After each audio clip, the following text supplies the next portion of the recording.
Nah, tadi Mas Apri bilang baca Bible gimana? Agak goyang-goyang itu yang dimaksud goyang-goyang itu yang seperti apa? Ya kalau baca Bible itu sih ya kayak pemahaman kita itu kayak nggak logis gitu. Itu aja sih. Nggak logis. Nah, yang nggak logis yang di Perjanjian Lama atau di Perjanjian Baru? Atau semuanya? Justru perjanjian lama yang logis, perjanjian baru kagak. Gitu ya. Nih saya baru dengar nih. Orang Kristen nih bilang nih, ya. Perjanjian Lama logis, Perjanjian Baru nggak logis. Nggak logis. Nah, boleh cerita nggak Mas? Nggak logisnya gimana? Yang nggak logisnya gimana kalau mau dibilang ya?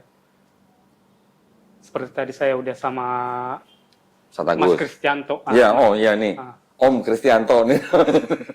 Mas Kristianto tadi kita Iya. udah cerita. Iya, iya. Memang nggak logisnya di situ. Di Roh Kudusnya gitu loh. Oh, Roh Kudusnya. Ya, Ya, ya. sepertinya ya kalau yang seperti yang udah kita alami ya, kita kan kok Kristen Protestan gitu loh. Mhm. Dalam Kristen Protestan kan ada itu namanya Roh Kudus turun gitu. Iya, iya, iya. Ya, tapi sama sekali Nggak nggak merasakan. pernah saya rasakan gitu. Iya, nggak merasakan. Jadi ya, Roh Kudusnya di mana gitu loh. Tadi gerejanya apa? Kan karismatik. Iya, karismatik. GPDI kan? GPDI. Kan ada bahasa roh kan harusnya kan? Ya justru itu dia. Nggak pernah merasakan. Nggak pernah merasakan Oh, sama sekali. berarti nggak pernah dijamah Roh Kudus gitu ya? Ya nggak tahu ntar Roh Kudus ada atau gimana ya, kita nggak tahu sih. Yang Iya, penting- iya, yang iya, penting iya. yang saya tahu ya Iya, iya. biasa aja kagak. Tapi sampai saat ini, Mas Apri percaya bahwa Yesus itu Tuhan? Kalau itu masih gelembung 50% memang. Oh, 50%. Turun apa naik? Ya tadi Tadinya 100% turun jadi 50%, apa tadinya nggak jadi 50% naik gitu? ibarat timbangan rata sih. Oh, rata. Mau bilang, Rata maksudnya artinya dari dulu sebenarnya Mas Apri nggak percaya sepenuhnya bahwa Yesus itu Tuhan maksudnya. Atau gimana? kalau percaya ada 50%, terus 50%-nya lagi dia ya seperti ngayal gitu loh. Gimana mau dibilang ya? Ya. Ya kita juga nggak ada niat untuk menyudutkan gitu. Iya, kan. iya. Nggak ada Nggak. niat untuk ini. Gini Mas Apri, gini ya. Kan di dalam memilih, memeluk dan menjalankan agama dan kepercayaan masing-masing, setiap orang, Mas Apri atau saya itu mempunyai hak yang dijamin oleh Undang-Undang Dasar 1945. Pasal 28, pasal 29. Kita bebas, kita boleh memilih. Nah, dalam memilih itu kan kita boleh memikirkan, ini masuk akal enggak, ini apa misalnya konyol enggak gitu. Kan boleh mikir begitu untuk diri kita pribadi gitu loh. Tapi kan bukan berarti kita menyerang keyakinan orang lain, kan gitu. Nah, kalau boleh saya tanya, Mas Apri, 50%-nya itu kenapa? Yang nggak percaya Yesus yang nggak percaya Yesus Tuhan sebesar 50% itu kenapa? Kalau dalam konsep ketuhanan sih, jangan dulu kita berbicara dengan konsep ketuhanan, kita berbicara dengan Alkitab dulu gitu. Iya. Kalau dalam Alkitab kan kita memang diajar mulai dari kecil nih. Saya kan udah belajar mengenai kasih gitu. Di dalam Alkitab ada yang bilang mengasihi musuh. Iya. Terus yang kedua, siapa yang mencaci maki kita, siapa yang mencela kita, bisa kita doakan supaya beroleh Ya, berubah. kebaikan gitu lah. Kebaikan. Ya. Tapi kan justru nggak logis. Kalau menurut saya sendiri nggak logis. Nah, gitu. saya pengen denger nih, nggak logisnya kenapa? Gitu. Jadi gini, contoh gini, Ya. langsung kita buat aja contohnya ya. Iya. Masnya sendiri sama saya. Iya. Ya nggak mungkin dong, Mas sudah mencaci saya, mencaci saya, ibaratnya Mas sudah yang buruk-buruk lah dilakukan terhadap saya. Iya. Masih saja kita doakan Mas dengan hal yang bagus gitu loh. Oh, Kan gitu. nggak masuk akal toh. Oh, gitu. Justru kalau dalam Al-Quran pernah saya baca itu, konsep kisah itu yang bagus. Pernah baca Quran? Pernah. Wah, keren dong. Konsep kisah itu Sudah yang habis bagus. baca Quran, sudah habis belum? Belum sih. Oh, belum. Masih 0,0% Oh, aja. no. Ya.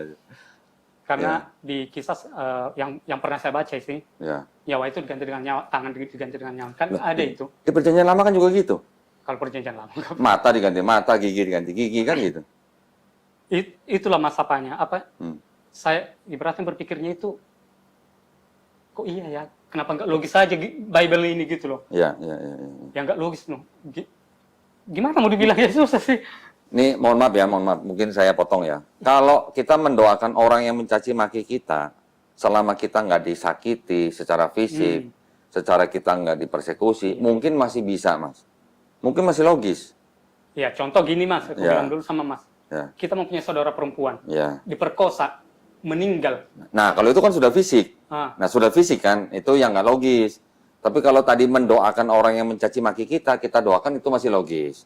Tapi kalau bilang kasihilah musuhmu, musuh ya, yang artinya sudah melibatkan kontak fisik, merugikan kita, menyakiti kita, terus kita tetap harus mengasihi orang itu, bahkan kita suruh mendoakan, nah itu yang nggak logis. ya di situnya Seperti tadi Mas Sapri mau bilang, kalau ada kita punya saudara perempuan, diperkosa misalnya, dibunuh gitu. Apakah kita mau mendoakan yang membunuh saudara perempuan kita? nggak mungkin. Nah, itu yang nggak logis. Nah, itu saya setuju, Mas. Ya itu, ya maksud Gitu saya ya? juga kayak gitu tadi, Mas. Oh, oke, ya, ya. Jadi kan konsep dalam kasih itu seperti yang udah dibilang dalam Alkitab. Ya, Tapi kan pendeta suka ngomong gini, Mas Sapri. Artinya kasihilah musuhmu itu sebenarnya jangan membalas kejahatan dengan kejahatan, gitu maksudnya. Logis nggak? Nah, berarti kalau ada orang Nggak membunuh saudara kita, bukan berarti kita harus membalas membunuh. Kata pendeta begitu. cuman konsepnya itu aja salah sih, Mas, menurut aku sih. Cuman kan kalau kita... Mengasihi musuh itu kan seperti berat gitu loh. Ya, ya. Jangan kan dulu mengasihi musuh. Iya, Saya mencuri barang mas ini aja, kayaknya Mas udah benci sama saya. Itu iya, logikanya. iya, Ya betul. saya kayak gitu. Siapa yang mencuri barang saya? Ya nggak mungkin dong kita doakan lagi yang bagus-bagus sama dia. Berkatilah dia Tuhan, inilah Iya, dia iya. Tuhan, lindungilah dia, berikanlah berkat sama dia gitu loh. Padahal udah barang kita dicuri gitu loh. Betul. Yang ada apa? Maaf kata, babi manusia itu kan gitu. Iya, iya. Logikanya memang betul, seperti betul. itu. Ya, jadi saya senang dengan pemikiran Mas Sapri. Berarti Mas Sapri bisa menilai sesuatu ajaran itu harus bisa diterapkan dalam kehidupan nyata, gitu kan? Ya, yang maksud saya harus logis-logisnya. Logis-logis saja. Nah, betul. Jadi, kalau bilang kasihilah musuhmu, pendeta bilang jangan membalas kejahatan dengan kejahatan. Tetapi kalau kita sendiri atau anggota keluarga kita sendiri atau bahkan dalam konteks satu bangsa, ya, disakiti atau dijajah atau dizolimi, ya, artinya ditindas, kan kita punya hak untuk melawan. Artinya bukan kita membalas kejahatan dengan kejahatan itu, kalau kita melawan terus kita harus tidak boleh membalas kejahatan tuh bukan berarti terus kita diam aja. Masa kalau negara kita dijajah terus kita diam aja, ambil aja semua gitu kan enggak. Pasti gitu dong. Kalau anggota keluarga kita dibunuh atau dirampok, kan yang bisa kita lakukan kalau kita tidak bisa menangkap si pembunuh atau menangkap si perampok, kan kita lapor polisi. Ada polisi yang menjadi penegak hukum gitu kan. Artinya kalau kita lapor berarti kan ada rasa nggak terima dalam hati kita kan. Nggak terima, kenapa nggak terima? Karena kita menuntut keadilan. Ya gitu ya. Jadi kalau misalnya anggota keluarga kita dibunuh, kita pasti lapor dong. Kita nggak lapor malah kita salah gitu, karena itu ada kejahatan gitu. Nah, tapi kalau dengan prinsip kasihilah musuhmu, terus kita harus mengasihi pembunuh yang membunuh saudara kita, kan nggak mungkin gitu. Kalau ajaran itu, Mas, ditetapkan di dalam pengadilan, mungkin nggak kira-kira? Di dalam pengadilan nih, kasihilah musuhmu gitu. Kosong penjara, Mas. Betul nggak? Betul kan? Iya, masih pasti. Sekarang kalau negara kita dijajah, penjajah datang, kasihlah musuhmu. Gimana? Apa kita kasih semua barang-barang dari sumber daya alam kita gitu ke penjajah? Kan enggak kan? Pasti kita lawan, kita usir kan? Tujuannya kita usir apa? Supaya apa? Ya, supaya kita sejahtera lagi. Supaya ada perdamaian kan? Jangan orang menjajah bangsa lain, kan begitu. Nah, artinya berarti kan gini, Mas. Ini mohon maaf ya, kita kan ngobrol nih ya, kita sharing nih. Waktu zaman Yesus masih hidup, kalau kita baca Bible, bangsanya Yesus bangsa apa? Yahudi kan? Bangsa Yahudi. Bangsa Yahudi waktu itu juga sedang dijajah, Mas. Yang jajah bangsa apa? Romawi kan? Romawi kan, betul kan? Nah, kan Yesus yang nyalib Yesus kan tentara Romawi kan, Mas?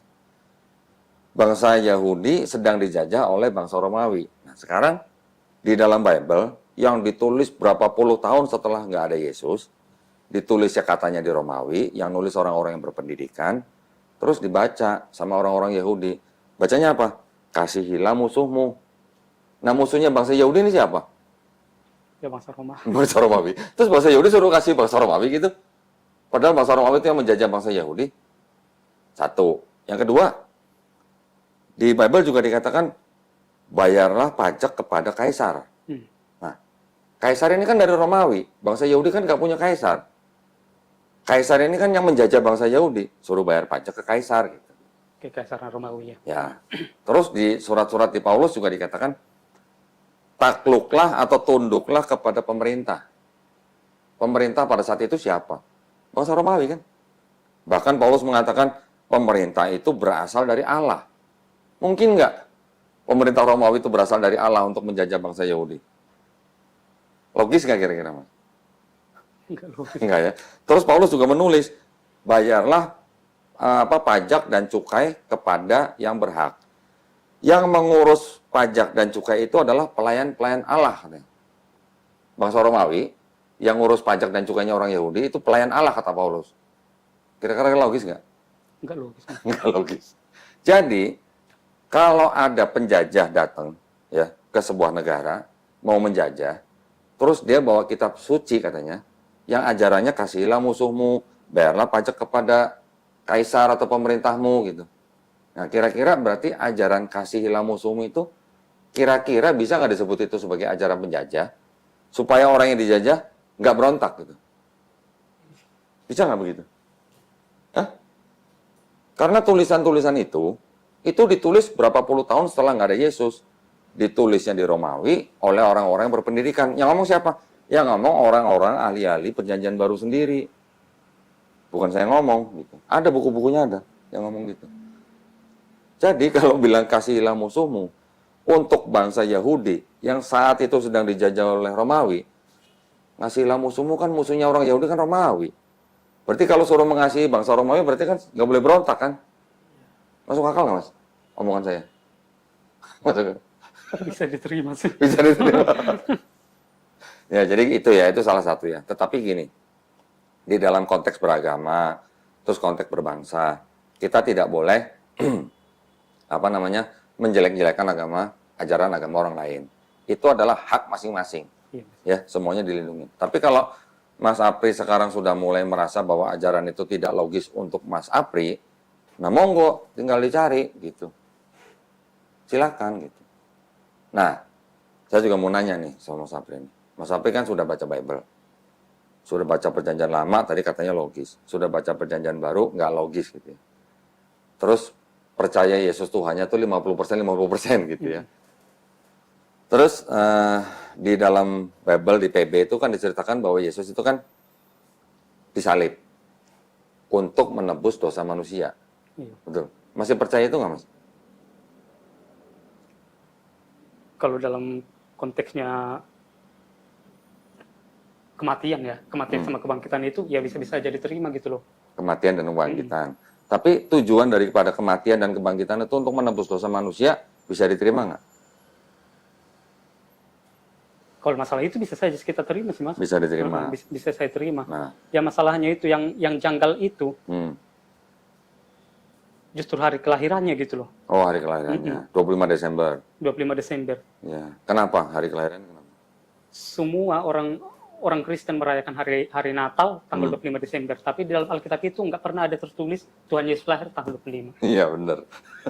Ya benar ya, memang nggak ada gitu 25 Desember. Jadi yang dirayakan itu apa? Sedangkan yang dalam Alkitab aja nggak ada gitu loh. Ya betul. Ya makanya saya bilang kita ambil sebuah agama gitu loh, ya atau satu agama gitu loh, yang logis saja gitu. Ya. Kalau menurut aku itu nggak logis sama sekali. Ya.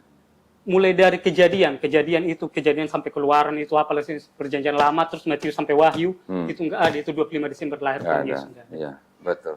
Udah saya baca toh nggak ada. Ini Mas tahu nih berarti. Berarti Mas tahu nih berarti nggak ada 25 Desember di Bible, ya kan? Ceritanya agak panjang, Mas. Kenapa kok 25 Desember dipakai sebagai hari kelahiran Yesus? Ceritanya mungkin agak panjang. Tapi singkatnya, tanggal 25 Desember itu adalah hari raya kelahiran Dewa Matahari di Romawi. Di Romawi ya, kira-kira di abad 3-4 lah. Itu akhirnya dipakai menjadi hari rayanya kelahiran Yesus karena pengaruh Kaisar Romawi. Pada waktu awal-awal Kristen menjadi agama resmi Romawi. Jadi, yang tadinya orang-orang Romawi itu menyembah Dewa Mitra sebagai Dewa Matahari, yang dirayakan hari lahirnya tanggal 25 Desember, itu diganti, Mas, dengan tanggal lahirnya Yesus. Karena Kristennya mau dijadikan agama resmi Romawi gitu. Makanya orang-orang Romawi yang tadinya kalau 25 Desember itu berpesta pora, merayakan hari lahirnya Dewa Mitra, diganti dengan Yesus. Berontak dong. Tapi Kaisar bilang, oh nggak apa-apa, kamu masih tetap boleh pesta kok. Gitu. Ini cuman ganti aja, cuman ganti yang disembah gitu. Kalau tadinya Dewa Mitra, ini sekarang jadi Yesus gitu. Makanya kalau Mas April lihat foto-foto Yesus atau gambar Yesus, sering lihat nggak kalau di belakang Yesus kepalanya tuh ada lingkaran sinar? Ada di belakang. Ada, pernah lihat? Kebanyakan di Katolik, kalau di Protestan mungkin nggak banyak. Protestan juga ada sih. Ada juga. Nah, kenapa ada lingkaran seperti kayak lingkaran matahari di belakang kepala Yesus? Itulah di matahari itu. Gitu. Iya, ya kita juga sharing aja Mas gitu. Iya. Saya juga biar biar tahu juga gitu. Iya. Nanti gini Mas, omongan saya, nanti Mas boleh cek di Google, nanti Mas boleh cek di buku-buku apa. Saya juga punya buku-bukunya nih. Semuanya ada di sini. Jadi saya ngomong ini berdasarkan apa yang ada di buku gitu. Ya. Jadi kalau kita melihat kenapa Yesus di belakang ada kayak lingkaran sinar, yaitu menunjukkan bahwa itulah penggantinya Dewa Mitra. Kalau yang tadinya Dewa Matahari, ini disebutnya sebagai anak Tuhan. Gitu. Gitu. Nah, orang Romawi, orang Yunani, itu kan memang mereka sudah terbiasa dengan menyembah dewa-dewa. Ya kan Mas ya? Di dalam Yunani juga ada tuh yang namanya dewa paling tinggi, namanya siapa? Dewa Zeus namanya. Dewa Zeus menghamili perempuan muda bernama Danai dalam bentuk hujan emas. Akhirnya perempuan ini punya anak namanya Perseus gitu. Jadi Perseus ini 50% manusia, 50% dewa gitu. Yesus di abad keempat, di abad kelima, ya di Konsili Kalsedon tahun 451 Masehi, ditetapkan Yesus punya sifat 100% manusia, 100% Tuhan. Jadi bedanya Yesus sama Perseus apa? Hampir sama kan? Kenapa? Kok bisa mirip-mirip gitu? Ada Perseus, ada Yesus. Belum lagi nanti ada Hercules gitu. Nah, sedangkan agama Kristen ini pada abad itu, abad keempat, itu sedang mau dijadikan agama resminya bangsa Romawi. Jadi, Kaisar Konstantin waktu itu ingin menjadikan atau ingin mengkristenkan orang-orang pagan yang ada di Romawi. Tetapi yang terjadi adalah apa? Konsepnya akhirnya bercampur gitu. Konsep pagan dengan konsep Kristen gitu. Jadi makanya di dalam Kristen sekarang banyak sekali ritual-ritual atau bahkan ibadah mereka itu banyak sekali dipengaruhi oleh budaya pagan. Contoh misalnya Mas, setiap bulan dulu perjamuan kudus kan, dikasih apa? Daging, roti tapi daging. Roti dan anggur, ya kan? Lambang daripada darah dan tubuh Kristus. Yesus. Dibilangnya apa? Ingatlah akan aku, gitu kan? Barang siapa makan tubuh dan minum darahku, dia akan beroleh hidup yang kekal. Kan gitu kan? Yohanes 6 ayat 51 sampai 54. Di Mesir udah ada tuh Mas, ribuan tahun sebelumnya. Dewa Osiris. Tubuh dan darah Dewa Osiris dilambangkan dengan roti dan anggur. Barang siapa makan tubuh dan darah Osiris yang dilambangkan dengan roti dan anggur akan peroleh hidup yang kekal. Oh mirip ya? Saya banyak nih Mas bukunya nih. Yang menceritakan kesamaan-kesamaan antara penganut pagan dengan Kristen. Banyak. Itu di daerah-daerah situ, Mas. Di daerah Sumeria, Babilonia, Sumeria, Babilonia atau Mesopotamia, Persia, India, Mesir, Eropa, bahkan Eropa Utara. Rata-rata ribuan tahun sebelum ada Yesus, itu sudah ada penyembahan kepada Tuhan yang disebut dengan triad. Triad itu artinya 3 tapi 1 gitu, Mas. Itu sudah banyak. Jadi pada waktu Kristen timbul, akhirnya yang tadinya disebutnya Bapa, kemudian Anak, akhirnya dicari satu lagi sosok atau pribadi. Siapa? Roh Kudus. Abad pertama sampai abad ketiga, belum ada keputusan Roh Kudus itu Tuhan. Baru di abad keempat Roh Kudus ditetapkan sebagai Tuhan. Atau dipahami sebagai Tuhan. 3 juga, 3 tapi 1. 1 tapi 3 gitu. Apa bedanya dengan triad-triad yang di daerah situ? Dengan dewa-dewanya gitu. Di India ada Trimurti kan? Nah, di Babilonia ada Namrus, Tamrus, Semiramis. Nanti di apa namanya Sumeria ada siapa? Mitra dan segala macam gitulah. Di Persia ada Mitra. Jadi memang gimana ya? Memang itu sudah menjadi kebiasaan dan sudah menjadi kepercayaan orang-orang zaman dulu di sekitar daerah itu yang menyembah Tuhan yang terlihat. 3 tapi 1 sampai 3 gitu. Jadi pada waktu Kristen timbul ini sebenarnya bukan hal yang baru. Ini hal yang meneruskan kepercayaan lama gitu sebenarnya. Cuman dengan tokoh-tokoh yang berbeda gitu. Ibaratnya budayanya ini duplikat gitu. Iya. Kan bisa dibilang duplikat lah ini. Iya. Di Trimurti ada siapa? Ada Brahma, Wisnu, Siwa gitu kan. Nanti di Babilonia ada Namrus, Tamrus, Semiramis. Nanti di Mesir ada Osiris, Isis, Ra. Nanti di Eropa ada Dewi Madonna yang melambangkan dengan 3 muka gitu. Semua gitu Mas, semuanya 3. Nah, jadi bukan hal yang baru gitu buat Kristen timbul dengan pola yang sama gitu. Nah, terus kok ajarannya kasihilah musuhmu gitu.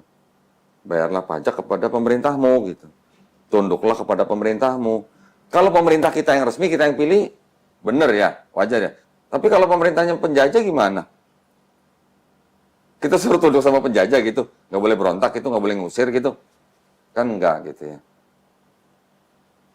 Datang itu ke Indonesia Mas ajaran dibawa oleh Belanda kan. Belanda datang bawa kapal, bawa meriam, bawa bedil, sambil bawa misionaris. Misionarisnya bilang sama penduduk-penduduk, kasihilah musuhmu gitu. Logis, Mas. Nah, saya punya nih Mas, Bible nih. Ini namanya apa? The Negro Bible. Bible untuk orang Negro. Siapa Negro yang di sini maksudnya? Orang-orang kulit hitam yang menjadi budak di Amerika Latin di akhir abad ke-19. Dikasih Bible-nya begini. Sekarang kalau di Bible ini, apa bedanya dengan Bible yang standar ini? Ternyata pasalnya di diskon, Mas. Kejadian, Genesis kan? Pasal standar itu 50 pasal. Tinggal 14 pasal. Keluaran, Exodus kan? Dari 40 pasal jadi 2 pasal. Levitikus, Imamat, 27, hilang semua. Dan seterusnya. Ini banyak yang nol tuh. Jadi banyak pasal yang dibuang-buang gitu. Nih, banyak yang nol. Yang belasan, yang puluhan, jadi tinggal berapa? Berapa persen tuh? Ada yang tinggal 15%, ada yang tinggal 50%, ada yang 0%. Tujuannya apa? Begini. Kenapa kok kalau kitab suci kok ayatnya bisa dibongkar pasang gitu? Tujuannya apa? Supaya negronya nggak berontak, budaknya nggak berontak. Pernah lihat ini, Mas? Nggak pernah lihat.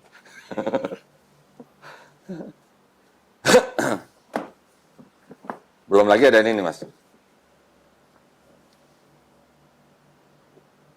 Apal nggak dengan warnanya? LGBT. LGBT. Kok tahu sih? Ya memang itu kan lambangnya itu. Iya, lambangnya. Ini tulisannya apa nih, Mas? Gitu. Jadi Bible buat siapa? Untuk para gay. Untuk para gay. Ini pernah dengar King James Version? King James Bible pernah dengar? Belum pernah. Nggak pernah ya? Oke. Nggak tahu mungkin. Jadi, tergantung untuk siapa gitu Bible itu. Bisa dibongkar pasang gitu. Pasalnya dan ayatnya. Gitu. Nah, alhamdulillah Mas Apri datang ke sini nih, saya yakin itu bukan kebetulan, Mas. Kalau Mas Apri semalam menghubungi saya lewat WA, terus ada janjian dijemput sama Ustadz Agus, bisa datang ke sini ketemu saya, itu bukan kebetulan. Pasti ada yang ngatur. Ya. Tidak ada pertemuan 2 orang itu yang kebetulan. Pasti ada yang ngatur. Kalau tidak diizinkan Allah Subhanahu wa taala, kita tidak akan ketemu walau kita berusaha gitu. Tapi kita sudah diizinkan bertemu begini, ini sebuah tanda yang insya Allah membawa kebaikan buat kita berdua gitu, buat semuanya gitu, Mas. Saya kalau mau bicara panjang lebar tentang Bible ini banyak sekali nih yang bisa saya tunjukin. Lagian saya masih awam juga, Mas. Tapi maksud saya gini, Mas Apri kan saya yakin dengan kegalauan tadi yang percaya Yesus sebagai Tuhan cuma 50%. Terus ajarannya nggak logis. Itu buat saya sebenarnya sudah cukup. Udah cukup sebenarnya buat saya. Artinya sudah cukupnya itu begini. Saya tidak perlu lagi menunjukkan ke Mas Apri ada ayat-ayat yang tidak asli dalam Bible kan? Tahu nggak di dalam Bible ada ayat tidak asli? Belum pernah. Belum pernah dengar? Atau mau baca sekali-sekali ya? Sekali aja biar tahu gitu ya. Jadi biar jangan disangka saya nanti mengada-ngada gitu. Nah, ini pegang Mas. Pegang aja. Ini kitab suci apa? Katolik. Katolik. Nih, bukan di sini. Ini apa? Tidak untuk diperdagangkan. Terus ini dari mana nih? 2009 kan ya? Ini untuk dipersembahkan oleh siapa? Kepada umat Katolik. Oleh? Direktur Jenderal Bimbingan Masyarakat Katolik Departemen Agama Republik Indonesia. Resmi nggak? Resmi dong. Departemen. Cuma tidak untuk diperdagangkan kan? Nah, saya kasih lihat ada ayat begini Mas. Pegang. Nah, Mas baca nih di sini nih. 1 Yohanes pasal 5 ayat 7. Ini 7 nih. Nah, ini 7. Sampai ayat 8. Coba tolong dibaca Mas. 1 Yohanes pasal 5 ayat 7. 7. Nah, ini kan 7 nih. Nah, dari ayat 7 dibaca sampai ayat 8. Sebab ada 3 yang memberi kesaksian di dalam surga, Bapa, Firman, dan Roh Kudus, dan ketiganya adalah satu. Dan ada 3 yang memberi kesaksian di bumi, roh dan air dan darah, dan ketiganya adalah satu. Pernah baca kan pasti? Di Bible-nya Mas Abe pernah baca dong? Pernah sih, pernah. Pernah kan? Kan ada Bapa, ada Firman, ada Roh Kudus, dan ketiganya adalah satu, ya kan? Itu kan dianggapnya sebagai bukti bahwa di dalam Bible itu ada ajaran Trinitas, gitu kan? Iya, konsepnya Trinitas ada. Ada Bapa, Firman, dan Roh Kudus, gitu. Dan ketiganya satu. Itulah satu-satunya bukti di dalam Bible bahwa ada ajaran Trinitas, kan gitu? Nah, ini ada catatannya nih Mas Ibu nih. Ayat 7 sampai 8 coba dibaca sampai sini. Di dalam surga, di bumi. Nah, Bagian dibaca. ayat ini tidak terdapat dalam naskah-naskah Yunani yang paling tua, dan tidak pula dalam terjemahan-terjemahan kuno, bahkan tidak dalam naskah-naskah paling baik dari Vulgata. Bagian ini kiranya aslinya sebuah catatan di pinggir halaman salah satu naskah terjemahan Latin yang kemudian disisipkan ke dalam naskah-naskah oleh penyalin, dan akhirnya bahkan disisipkan ke dalam beberapa naskah Yunani. Karenanya bagian ini pasti tidak asli. Nah, kok bisa ayat tidak asli? Pernah lihat nggak Bible ada catatan kakinya seperti ini? Bible catatan kaki sih nggak pernah sih, Mas. Nggak pernah. Mungkin karena beda ya. Ini Beda, ini jauh lebih tebal. untuk Katolik atau memang ada ayat Ya. kakinya, tapi dia ayat kaki itu cuma Yohanes ini, ayat ini. Oh ya, ini, itu referen. dia. Itu namanya ayat silang namanya Mas. Nah, tapi kalau ini ada catatan kakinya, ada catatannya. Ayat ini asalnya apa, dari apa, jadi apa gitu. Dan ini baru salah satu, Mas. Masih ada lagi yang lain.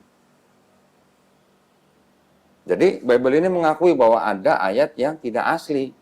Tidak asli itu artinya apa? Tadinya sebuah catatan, kemudian dijadikan menjadi ayat. Disisipkan gitu kan.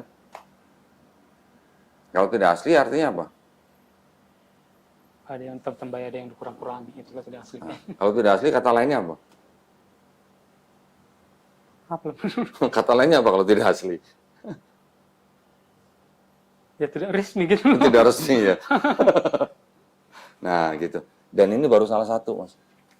Masih banyak yang begitu di sini. Ini dari sumber mereka loh ya. Bukan dari Quran loh. Bukan dari asumsi saya loh. Kira-kira kalau menurut Mas Apri, kalau sebuah kitab yang disebut kitab suci, ada ayat yang tidak asli, atau sisipan, atau tambahan gitu. Menurut Mas Apri itu bisa nggak disebut sebagai kitab suci? Nggak bisa, Mas. Nggak bisa. Karena memang dalam Alkitab juga pernah ya saya baca juga. Bagi siapa yang menambah-nambahi, itu di kitab Wahyu ya. Bagi siapa yang menambah-nambahi atau mengurang-urangi, ya diterima akibatnya gitu. Nah, iya. Gimana dong? Tapi gini ya, pandangan saya ya terhadap Bible ya. Di dalam Bible masih ada firman-firman Tuhan. Ya. Sisa-sisanya masih ada, Mas. Ya, di perjanjian lama terutama kan. Di Perjanjian Lama kan Nabi Musa mengatakan apa? Shema Israel. Ya. Dengarlah hai bangsa Israel. Tuhan Allah kita, Tuhan itu Esa. Betul kan? Pernah dengar kan? Pernah. Ulangan 6 ayat 4. Adonai Elohenu, Adonai Ehad, gitu kan?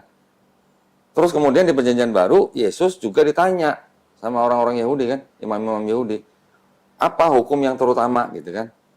Yesus jawabnya apa? Sama dengan kalimatnya Nabi Musa. Sama kan? Dengarlah hai Israel, Tuhan Allah, Tuhan itu Esa, gitu. Sama, dalam bahasa Ibrani sama. Itu ada di Markus 12:29. Jadi masih ada kesamaan gitu, Mas. Tetapi di luar daripada itu, juga banyak ajaran-ajaran yang kok tadi Mas Apri bilang gak logis gitu, ya kan? Nah, karena apa? Karena yang menulis itu nggak tahu siapa gitu, Mas. Terutama yang Matius, Markus, Lukas, Yohanes ya. Kalau yang Paulus ada berapa surat kan? Kira-kira 14 surat. Ternyata separuhnya juga bukan Paulus sendiri yang nulis. Ini saya ada nih buku-bukunya nih, yang bilang begitu. Yang nulis ternyata adalah pengikut-pengikut Paulus yang mengikuti pemikiran Paulus. Kenapa bisa disimpulkan bahwa bukan Paulus yang menulis? Yang nulis ini ahli-ahli Perjanjian Baru semua loh, Mas. Ya, karena memang gaya bahasanya beda, perbendaharaan katanya beda, tata bahasanya beda gitu. Jadi dipastikan ini bukan Paulus gitu. Mereka kan meneliti manuskrip-manuskrip yang zaman dulu kan, naskah-naskah zaman dulu kan. Jadi mereka bisa menyimpulkan seperti itu gitu. Jadi dulu kan saya juga Kristen ya. Kita dulu sama-sama lah. Kita hanya mendengar dari pendeta gitu kan. Tapi kita sendiri tidak pernah mendalami sampai ke situ gitu. Jadi kita artinya hanya imani saja gitu. Betul? Iya Mas ya. Betul ya? Nah, kira-kira nih saya mau nanya nih sama Mas Apri nih. Mas Apri anggap aja nih sampai sekarang kan tadi kan saya tanya masih percaya bahwa Yesus mati di atas kayu salib dan bangkit dari ketiga itu untuk menebus dosa Mas Apri kan? Betul kan? Kira-kira Mas, kalau Mas Apri dikasih kesempatan bisa ngelihat Yesus mau disalib nih. Kira-kira, ini andai kata nih kan. Pada waktu ngelihat Yesus mau disalib, Mas Apri sebagai orang Kristen yang percaya bahwa Mas Apri dosanya sudah ditebus dengan matinya Yesus, ngelihat Yesus mau disalib, kira-kira mau lari seperti murid yang lain, atau mau bantu tentara Romawi nyalib Yesus, atau mau nolong Yesus supaya nggak disalib? Ya kalau kita di situ mau nolong sih kalau sebenarnya ada gitu loh, kalau benar-benar ada gitu. Mau nolong Yesus supaya nggak disalib kan? Iya. Berarti Mas Apri cinta Yesus kan? Iya dong. Kalau mau nolong Yesus supaya nggak disalib kan berarti Mas Apri cinta dengan Yesus kan? Tapi kalau Mas Apri menolong Yesus supaya nggak disalib, dosanya Mas Apri nggak ditebus dong. Gimana? Karena nggak jadi mati gitu. Karena nggak jadi mati. Betul kan? Iya. Logis nggak pertanyaan saya? Logis Mas. Logis nggak? Kalau Mas Apri mau dosanya ditebus dengan matinya Yesus di atas kayu salib, Mas Apri harus bantu tentara Romawi nyalib Yesus supaya mati. Kan gitu. Kalau dia nggak mati, dosa kita nggak ditebus kan gitu. Tapi tadi Mas saya nggak arahkan, nggak apa. Mas Apri bilang nolong Yesus supaya nggak disalib. Berarti Mas Apri kan sebenarnya cinta dengan Yesus. Betul? Logis nggak omongan saya? Logis itu. Cuman nggak logisnya di situ aja. Kalau kita tolong nggak jadi ditebus. Nah, Tapi kalau kita tolong ya justru sama aja nggak ditebus gitu loh. iya. Jadi Gimana dong? pemikiran itu Mas kayak Maju kena mundur kena dong. Nah, sekarang saya mau nanya lagi nih sama Sapri. Kalau orang Kristen percaya bahwa dosanya sudah ditebus sama matinya Yesus di atas kayu salib, Mas ya. Berarti yang menyalibkan Yesus tentara Romawi, ya. Tentara Romawi kan disuruh sama Pontius Pilatus kan? Iya. Pontius Pilatus diminta sama siapa? Imam-imam Yahudi kan? Imam Yahudi bisa nangkap Yesus dari siapa? Yudas Iskariot. Yudas Iskariot bisa menyerahkan Yesus ke Imam Yahudi karena siapa? Ada yang membisiki dia kan? Ada yang bisa. Siapa? Iya. Iblis kan? Ada ayatnya kan di Bible. Jadi iblis membisiki Yudas, Yudas menyerahkan Yesus ke Imam Yahudi, imam Yahudi minta Pontius Pilatus untuk disalib, kan Yesusnya Pontius Pilatus baru nyuruh tentara Romawi untuk nyalib, kan? Ini 5 pihak ini yang menyalibkan Yesus supaya mati di atas kayu salib, supaya nebus dosanya Mas Apri. Ini 5-5-nya berjasa apa berdosa, Mas? Kalau dalam konteks tadi berjasa. Berjasa dong. Kalau berjasa harusnya masuk surga atau masuk neraka? Masuk surga sih. Harusnya masuk. Mau satu surga sama iblis. Gimana? Ya kadang memang nggak logis sih Mas. Nah, Itu karena aja nggak sih. logis. Sekarang Mas Apri sudah bisa menyatakan dengan tegas karena memang nggak logis gitu. Karena memang Yesus tidak pernah mengajarkan bahwa dia mati di atas kayu salib untuk menebus dosa manusia. Kan di Matius 18 ayat 3 Yesus bilang, kalau mau masuk kerajaan sorga, kamu hanya perlu bertobat dan menjadi seperti anak kecil ini gitu. Kan gitu kan? Kalau bertobat artinya gimana? Menyembah Yesus sebagai Tuhan gitu kan enggak. Yesus nggak pernah bilang sembahlah aku kan. Iya. Karena Yesus hanya bilang bertobat dan menjadi seperti anak kecil ini. Baru bisa masuk kerajaan Allah. Betul? Kalau Mas percaya tadi 100% Yesus Tuhan, saya nanti mungkin banyak tanya. Gitu. Tapi karena sudah 50%, sudah cukup dengan itu aja. Gitu Mas. Segala sesuatunya kita harus pikirkan, logis nggak gitu. Mas Apri datang ke sini dengan pemikiran bahwa itu tidak logis. Wah, itu sudah begini sebenarnya. Ada yang mau ditanyain soal Bible? Nggak ada lagi Mas. Nggak ada lagi. Ya memang udah mewakili sih memang. Sudah wakili ya. Mau satu lagi nggak? Boleh. Sebelum ambil keputusan. Ini kita cek dengan logika aja. Kira-kira menurut Mas Apri, Yesus disalib itu kira-kira rela nggak?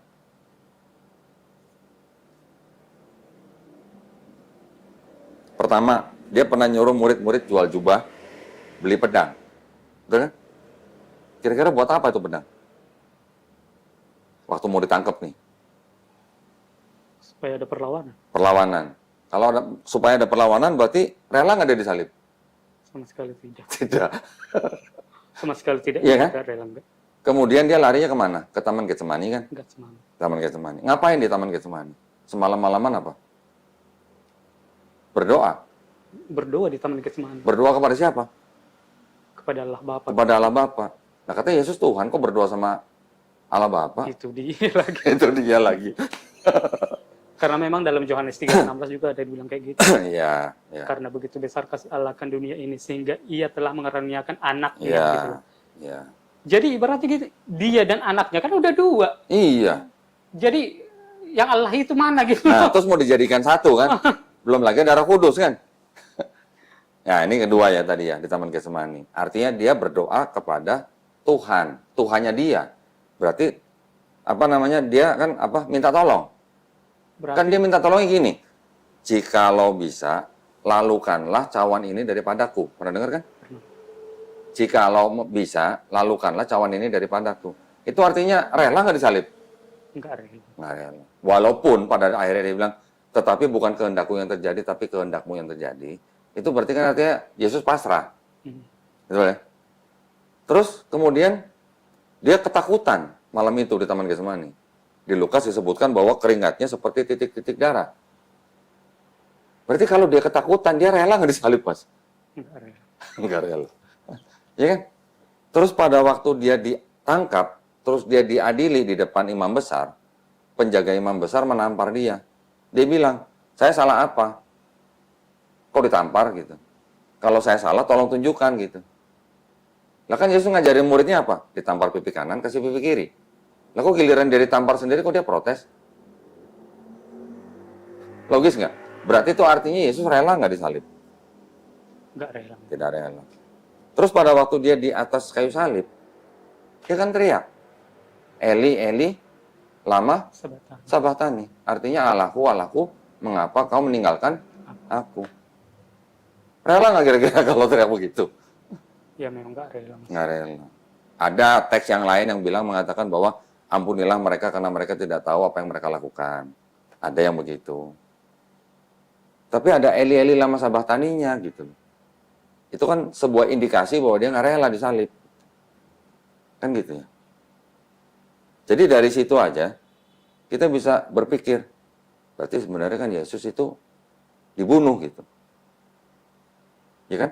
Bukan datang untuk menyerahkan diri untuk disalib untuk menebus dosa gitu loh. Nah, sekarang kalau memang Yesus itu Tuhan, ya Mas ya. Kalau memang dia Tuhan, terus sebelum dia turun ke bumi, dia kira-kira dia tahu nggak dia bakal mati di atas kayu salib? Kan Tuhan nih. Dia mau menebus dosa manusia nih. Kira-kira dia tahu nggak dia bakal mati di atas kayu salib? Kalau dalam Alkitab dibilang dia tahu sih. Di Alkitab nggak disebut, tapi ini kita dengan logika aja. Kalau memang dia Tuhan, dia mau turun ke bumi, menebus dosa manusia dengan cara mati di atas kayu salib, dia udah tahu belum harusnya? Kan Tuhan. Karena dia sendiri yang menyerahkan dirinya, Ji. Kan Harusnya tahu dong. ya tahu. Harusnya tahu kan. Tetapi, bisa nggak saya bilang bahwa misinya dia datang ke bumi itu untuk bunuh diri? Enggak sih. Walaupun bangkit dari ketiga, kalau dia tahu dia bakal mati, bisa nggak tindakan itu saya sebut bunuh diri? Karena tindakan dia kan menghilangkan nyawa sendiri. Tindakannya memang bunuh diri di situ. Tindakannya bunuh diri, walaupun motivasinya beda. Motivasinya bukan stres atau apa, tapi untuk mengorbankan diri ya. Tapi tindakannya itu kan bisa disebut sebagai tindakan bunuh diri. Kan gitu. Selagi pula kalau Yesus itu memang benar-benar Tuhan, masa Tuhan nggak tahu hari kiamat? Ya kan? Kan dia ditanya, kapan hari itu gitu kan? Kan dia bilang, yang tahu hanya Bapa.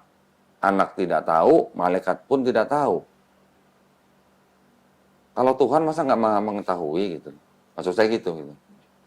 Dan kalau memang dia, memang benar-benar dia berniat datang untuk menebus dosa manusia, kan dia tinggal menyerahkan diri ke imam Yahudi. Kenapa harus ngumpet-ngumpet di Taman Getsemani kan? Iya. Logis nggak omongan saya? Iya, Mas. Mas mau nolong saudaranya nih. Ya udah tinggal datang, serahin diri, mau nolong gitu. Kenapa harus ngumpet-ngumpet gitu? Harus tangkap dulu gitu. Harus gini dulu, harus gini. Seperti drama gitu, Mas. Iya, Mas. Iya. Gitu loh, maksud saya. Soalnya kalau kita teliti lagi, sebenarnya ajaran bahwa Yesus mati di atas kayu salib untuk menebus dosa manusia itu kan adanya setelah Yesus nggak ada. Yang mengajarkan orang-orang yang setelah nggak ada Yesus gitu. Itu Paulus gitu. Bahkan Paulus bilang buat orang-orang yang tidak hidup di bawah hukum Taurat. Orang-orang goyim yang non Yahudi maksudnya. Kalau kalian sunat, kematian Yesus di atas kayu salib itu nggak ada gunanya buat kamu gitu. Sampai begitu ngomongnya. Gimana? Padahal Yesus sunat. Yesus mati dikafanin. Yesus doanya sujud. Yang sekarang terjadi apa? Mas di gereja doanya sujud nggak? Nggak? Atau sujud? Sujud sih, Mas. Hah? Sujud juga sih. Sujud? Emang di GBDI ada sujud gitu? Ya itulah tadi yang kita berbicara apa namanya? Roh Kudus itu kan di GPD kan ada itu kebaktian 10 malam itu. Ya sujud juga. Ada sujudnya. Tapi Kalau itu aja momennya gitu. itu malam kan. Kalau kebaktian hari Minggu sujud nggak? Kalau sujud enggak justru bergirang. Malah joget-joget gitu kan. Kalau orang Kristen mati di kafanin atau masuk peti, Mas? Masuk peti lah. Masuk peti. Yesus di kafanin kan matinya kan. Nah sekarang umat beragama apa yang mati di kafanin? Yang penting bukan Kristen. Sekarang menurut Mas Sapri, umat beragama apa yang sekarang Mas Sapri tahu yang kalau mati di kafanin? Orang Islam. Orang Islam. Orang Islam juga kalau doa, sholat, sujud kan? Yesus kira-kira pernah makan babi nggak Mas? Kalau di Bible? Kapan? Nggak pernah. Umat beragama apa yang nggak makan babi? Muslim. Muslim. Ya kan? Jadi, yang ngikutin Yesus siapa kalau gitu? Kristen atau Muslim? Yesus puasa, Mas. Yang puasa siapa sekarang? Muslim atau Kristen? Puasa full 1 bulan maksudnya ya? Muslim. Gimana dong? Kenapa kalau memang Kristen mengaku sebagai pengikut Yesus, kenapa nggak ngikutin gitu loh? Kenapa berubah semua gitu? mati masuk peti, doanya cingkrak-cingkrak, nggak ngikutin hari Sabat gitu, malah hari Minggu gitu, ya kan? Terus babi dimakan gitu kan? Saya juga dulu makan babi, ya. Kenapa nggak mengikuti gitu loh Yesusnya? Kenapa yang mengikuti malah Islam gitu loh Mas? Berarti ada kemungkinan nggak bahwa sebenarnya Yesus itu sebenarnya Muslim? Kita yang ngikutin dia gitu. Buktinya masih ada, masih kita praktekkan sampai sekarang. Kita sholatnya sujud, kita nggak boleh makan babi, kita mati dikafanin, kita berpuasa, gitu kan? Ada semua kan di Bible kan? Jadi ada kemungkinan nggak tuh Yesus sebenarnya Muslim? Ya juga sih. Nah, kan Mas Apri semalam kan bilang, Mas Apri pengen nanya-nanya soal Islam, ya kan? Iya. Nah, Islam itu artinya sebenarnya adalah berserah diri, Mas. Ya, berserah diri, damai, selamat, patuh, taat, tunduk kepada siapa? Kepada Sang Pencipta aja. Hanya kepada Sang Pencipta. Gitu. Itu artinya Islam tuh, Mas. Nah, Islam. Kalau orangnya disebut Muslim. Gitu. Ya, Muslim orang yang berislam gitu, Mas. Jadi kalau Muslim adalah orang yang berislam atau dengan kata lain orang yang berserah diri kepada siapa? Kepada Sang Pencipta. Gitu. Pencipta ada berapa? Cuma satu. Jadi Muslim adalah orang yang berserah diri kepada kehendak Sang Pencipta. Gitu. Tetapi di dalam Islam itu kan ada syariat-syariat. Ya. Pada zaman Nabi Adam sampai Nabi Abraham alaihissalam, mungkin syariatnya bagaimana. Nanti pada waktu Nabi Musa alaihissalam diturunkan syariat nih, namanya Taurat, gitu kan? Pada zaman Nabi Daud diturunkan lagi syariat, namanya Zabur atau Mazmur, ya. Pada zaman Nabi Isa atau Yesus diturunkan syariat lagi, namanya Injil. Nah, itu semuanya adalah syariat-syariat pada zaman itu untuk bangsa Israel.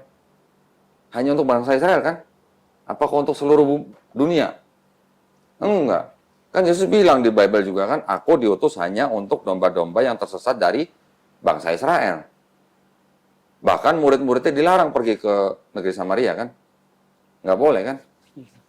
Musa juga menerima Taurat untuk bangsa Israel. Begitu juga Daud menerima Mazmur juga untuk bangsa Israel. Nabi Isa juga begitu untuk bangsa Israel. Gitu. Jadi itu namanya syariat. Nah, syariat-syariat semua yang tiga itu kan untuk bangsa Israel, untuk bangsa tertentu gitu, ya kan? Barulah diturunkan syariat yang terakhir, yaitu Quran, Mas. Di dalam Quran ini kalau mau dicari intisari daripada Taurat, Zabur, Injil, semuanya ada dalam Quran. Intisarinya ya. Misalnya contoh apa? 10 perintah Allah. Ada. Kalau kita mau cari dalam Quran ada 10 perintah Allahnya. Di dalam Injil ada, di dalam Zabur ada. Intisari tapi ya nggak semua ya. Jadi Quran ini bukan Taurat, Zabur, Injil jadiin satu ditambah menjadi Quran, bukan. Tapi intisari ada di dalam Quran ditambah dengan syariat yang baru gitu, Mas.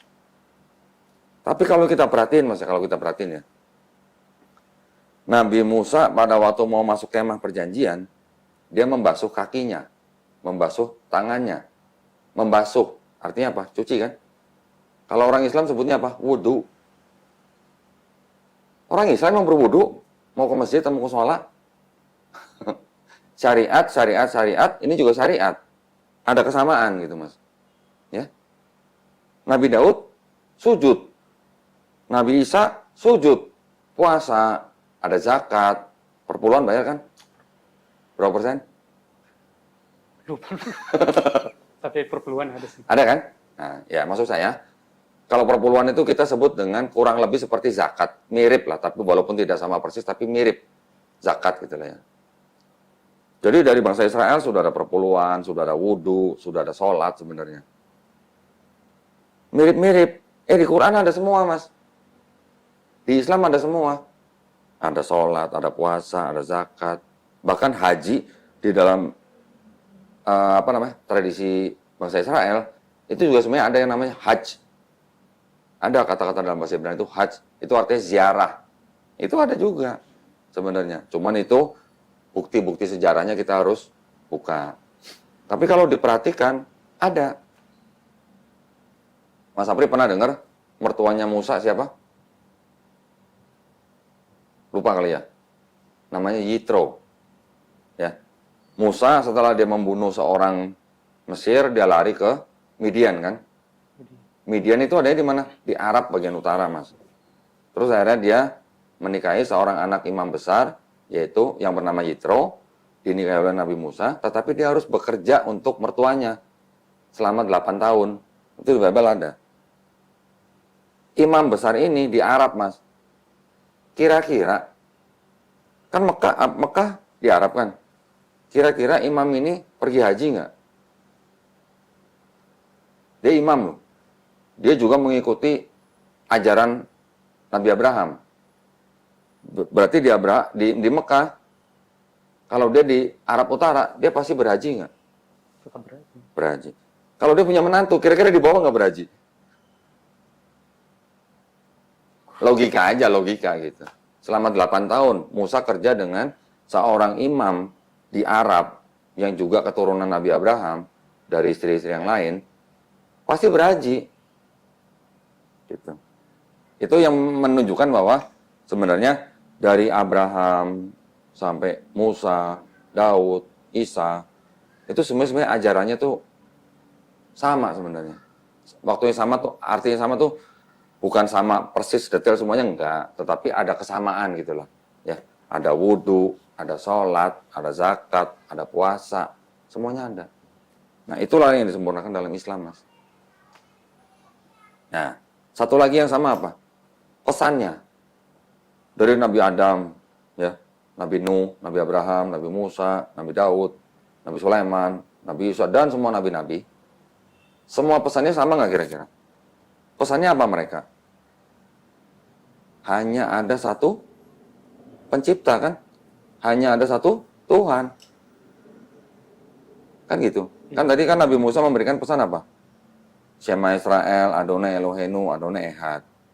Di Islam pesannya apa? Qul huwallahu ahad. Adonai Elohenu, Adonai Ehad.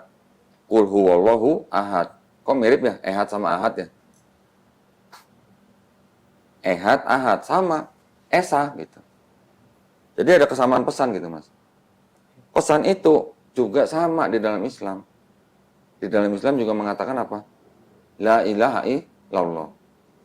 Tidak ada Tuhan selain Allah. Jadi kalau kita mau perhatikan, dari Nabi Muhammad SAW, Nabi Isa mundur sampai ke Nabi Adam semua, pesannya sama semua. Hanya syariatnya yang berbeda-beda gitu, Mas. Kalau syariat berbeda-beda itu artinya mungkin dulu zakat atau perpuluhan berapa persen, sekarang disempurnakan jadi berapa persen. Dulu mungkin sholat berapa rakaat, sekarang disempurnakan dengan berapa rakaat, tergantung waktunya. Dulu mungkin puasa berapa hari, sekarang jadi 1 bulan gitu. Kira-kira gitulah. Ya. Paham ya? Paham. Di dalam Bible sebutin banyak banget kemiripan-kemiripan yang sekarang dilakukan oleh umat Islam, Mas. Jadi kalau kita nyebut mereka semuanya adalah Muslim, boleh nggak? Muslim dalam arti mereka berserah diri kepada satu Tuhan. Bukan berarti mereka sudah mengikuti syariat Nabi Muhammad, bukan. Kan jaraknya ribuan tahun. Tapi secara akidah keyakinan, mereka hanya berserah diri kepada satu Tuhan, satu pencipta. Itu dalam bahasa Arabnya Muslim disebutnya, gitu Mas. Jadi Islam ini bukan agama yang baru sebenarnya, secara akidah. Secara syariat baru, adanya di abad ke-7, secara syariat. Tetapi secara akidah ini sebenarnya mengikuti akidah-akidah nabi-nabi sebelumnya. Mengikuti pesan-pesan nabi-nabi sebelumnya. Keyakinannya gitu ya, bahwa kita hanya berserah diri kepada satu pencipta gitu. Dalam bahasa Arabnya Muslim. Gitu. Kata kerjanya Islam. Orangnya disebut Muslim. Cuman syariatnya beda gitu. Belum ngikut syariat Nabi Muhammad SAW dengan Quran dan Sunnahnya. Kira-kira ada yang mau tanyain nggak dalam Islam? Enggak ada Mas, udah pas nih. Jelas? Jelas-jelas Mas. Alhamdulillah ya. Nggak butuh berapa jam kalau gitu dong. Jadi Mas Apri percaya bahwa pencipta itu cuma satu? Dari Esa. dulu percaya memang. Dari dulu percaya. Alhamdulillah. Nah, Memang cuma satu pencipta sih. oke. Sekarang Mas Apri percaya bahwa Yesus itu hanya nabi, bukan Tuhan.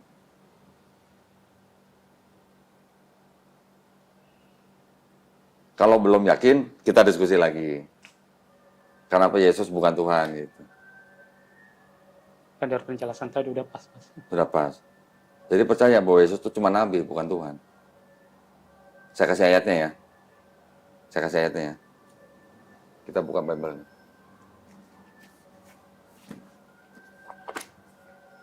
Tanpa dogma nih ya, tanpa dogma. Kita baca dengan ini aja, dengan logika aja.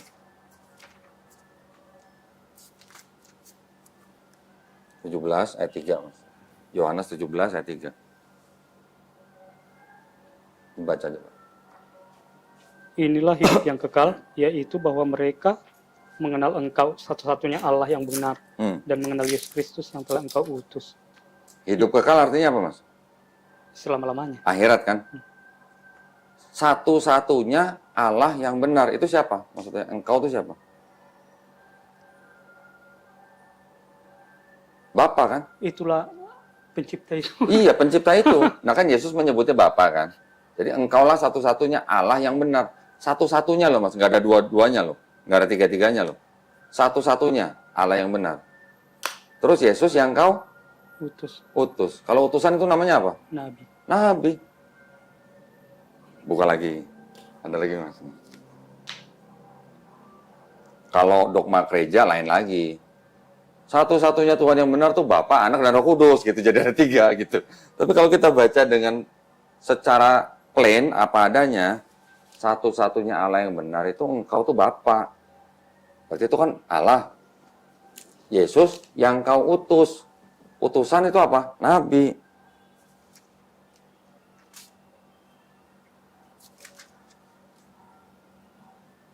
Ayat 16, Mas. Yohanes 13 ayat 16. Sesungguhnya aku berkata kepadamu, seorang hamba tidaklah lebih tinggi daripada tuannya, ataupun seorang utusan daripada orang yang mengutusnya. Nah, artinya apa? Perlu tafsir? Ya berarti Yesus nggak lebih dari sang pencipta itu aja sih. Ya udah kan, simpel kan? Simpel nggak? Simpel sih Mas. Ya. Saya kasih lagi. Kira-kira kalau Yesus Tuhan, kalau Tuhan, kira-kira punya Tuhan nggak?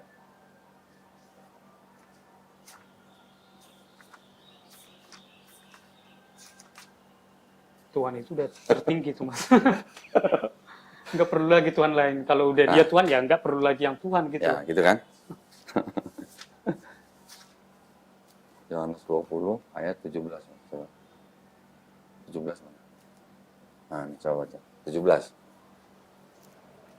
Kata Yesus kepadanya, janganlah engkau memegang aku terus, sebab aku belum naik kepada Bapa, tetapi pergilah kepada saudara-saudaraku dan katakanlah kepada mereka, bahwa sekarang aku akan naik kepada Bapakku dan Bapamu, kepada Allahku dan Allah. Itu yang ngomong Yesus kan? Kepada Maria Magdalena. Yesus bilang apa? Beritahukan kepada mereka, aku akan pergi kepada siapa? Bapakku dan Bapamu. Bapamu ini maksudnya saudara-saudaranya gitu kan? Berarti Yesus punya Bapa yang sama nggak dengan saudara-saudara dia? Bapaknya sama dong. Terus Allahku dan Allahmu. Berarti Yesus punya Allah yang sama nggak sama saudara-saudaranya? Artinya kalau Allahku apa? Tuhannya Yesus bukan? Ya? Allah gitu. Iya, Allahku. Kan pakai ku tuh kan? Ada kunya kan? Iya. Berarti apa? Berarti Yesus punya Allah gitu? Punya lah dia. Kalau dari sini. Nah, kalau dari sini ya.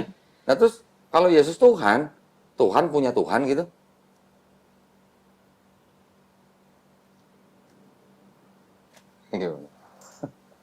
Oke, mungkin istilah Allah itu kurang tepat sebenarnya. Banyak yang protes. Yang tepat itu sebenarnya Tuhanku dan Tuhanmu.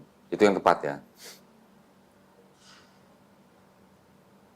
Yang Saya punya mobil. Kalau saya nyebut itu mobilku gitu, berarti itu mobil itu punya siapa? Punya saya kan? Nah, kalau Yesus bilang Tuhanku, berarti Yesus punya Tuhan dong. Iya. Menyatakan kepunyaan gitu. Nah, Bapakku dan Bapamu, Tuhanku dan Tuhanmu. Berarti Tuhan Yesus dan Tuhan saudara sama. Bukan begitu? Iya Mas ya. Kira-kira Tuhan punya Tuhan nggak? Kalau Tuhan nggak punya Tuhan. Nah, kalau Tuhan nggak punya Tuhan, berarti udah jelas kan? Berarti udah jelas bahwa Yesus bukan Tuhan. Kan gitu? Pastinya. Iya Mas ya. Yakin? Iya Mas. Kalau ada yang belum yakin, coba kita diskusi lagi. Apa yang belum yakin, kira-kira? Sebenarnya udah sih Mas, Udah yakin? udah yakin sih Mas. Nah, udah berarti Mas Apri kan sudah yakin bahwa Allah itu adalah Esa. Ya kan? Sudah yakin. Sudah yakin bahwa Yesus itu bukan Tuhan, dia hanya seorang nabi gitu. Karena dia disebut utusan gitu. Sudah yakin. Nah, sekarang Mas Apri yakin nggak bahwa Nabi Muhammad SAW itu adalah seorang nabi? Utusan Allah gitu. Belum. Apa Mas? Nabi Muhammad. Belum mengenal. Kalau ke situ belum kenal. Belum kenal. Belum tahu Oke. apa-apa itu. Oke, nah nanti gini, saya mungkin ceritakan hanya sedikit aja ya. Nanti Mas Apri bisa belajar lebih jauh lagi tentang kehidupan sang Nabi kita, Nabi Muhammad SAW. Nabi Muhammad SAW itu kalau dirunut-runut, ya, dirunut-runut itu sebenarnya adalah keturunan daripada Nabi Ismail alaihissalam. Nabi Ismail itu kan anak pertama daripada Nabi Abraham alaihissalam kan. Nabi Abraham kan punya anak Nabi Ismail dan Nabi Ishak, ya kan? Nabi Ismail ini kan dia diusir sama Abraham nih, katanya nih, dengan ibunya kan bernama Hagar kan, atau Hajar dalam Islam. Setelah itu kan mereka mengembara dan akhirnya tinggal di Beersheba sampai kemudian setelah itu, setelah besar baru tinggal di Paran, gitu. Pegunungan Paran gitu. Kalau kita cek di sejarah, di geografi dan segala macam, yang sudah berubah gitu, ya penyebutannya, pegunungan Paran itu sebenarnya di Arab Mas. Gitu. Nah, bertemu dengan orang-orang asli suku Arab, berasimilasi, akhirnya keturunannya sampai kepada Nabi Muhammad SAW. Nabi Muhammad SAW ini disebutkan bahwa dia adalah seorang yang ummi. Ummi artinya tidak bisa baca tulis Mas. Ya, karena memang di negara Arab itu tidak terbiasa dengan tradisi baca tulis. Mereka terbiasanya dengan bahasa syair gitu. Ya, orang-orang Arab itu memang sudah terbiasa dengan syair. Jadi mereka mikirin apa, bikin syair. Mikir apa, bikin syair. Lihat danau, bikin syair gitu.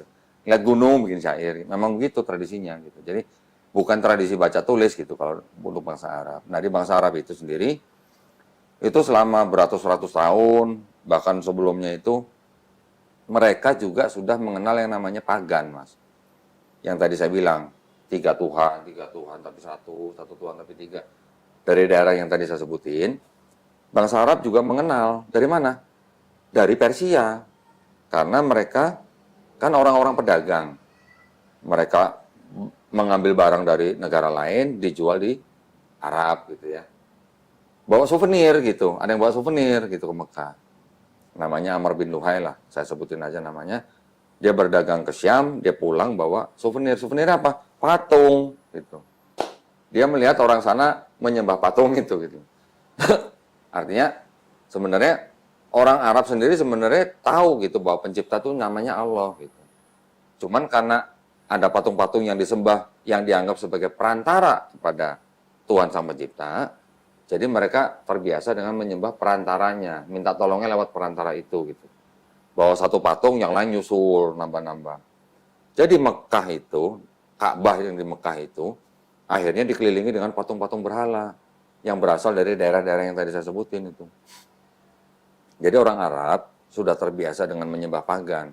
Setelah Nabi Muhammad lahir, kemudian setelah dia berumur 40 tahun, barulah dia mendapatkan wahyu. Nah, wahyu ini diturunkan melalui malaikat Jibril alaihissalam. Malaikat Jibril ini adalah malaikat penyampai wahyu. Di dalam tradisi Yahudi juga mereka mengenal malaikat Gabriel. Di Kristen juga mengenal malaikat Gabriel. Sama, sosoknya sama. Gitu. setelah menerima wahyu, barulah Nabi Muhammad berdakwah kepada bangsanya sendiri yang di Arab itu. Karena mereka selalu menyekutukan pencipta gitu. Nah, Nabi Muhammad akhirnya mendapatkan pengikut, pertama dari saudara-saudara orang dekat, akhirnya kelompok ini makin besar, dipersekusi sama penguasa-penguasa Arab. Penguasa Arab ini sebenarnya juga saudara-saudaranya sendiri gitu. Paman-pamannya sendiri gitu sebenarnya. Akhirnya karena dipersekusi, mereka mengungsi. Awalnya ada yang mengungsi ke Habasyah, ke Ethiopia. Terus akhirnya karena terus dipersekusi, akhirnya Nabi hijrah ke Madinah. Dari Mekah ke Madinah. Gitu ya. Sebagian sudah hijrah duluan.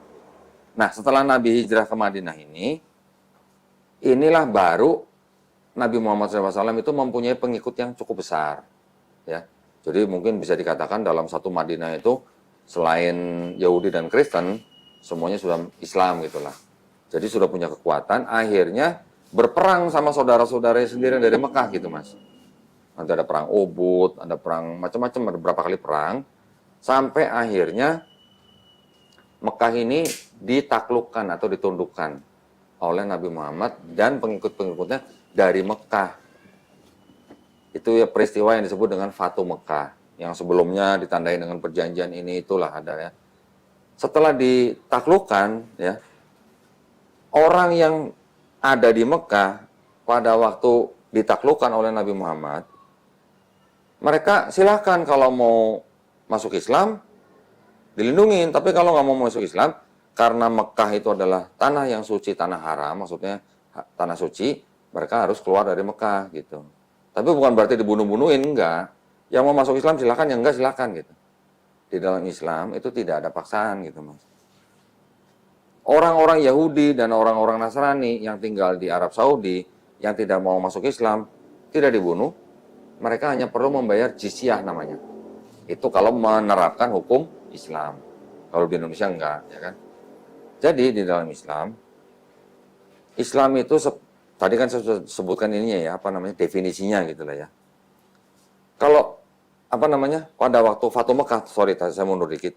Setelah ditaklukkan, patung-patung berhala yang tadinya mengelilingi Ka'bah itu, yang jumlahnya kurang lebih 360, itu semua dihancurkan. Jadi ajakan daripada Nabi Muhammad SAW itu apa?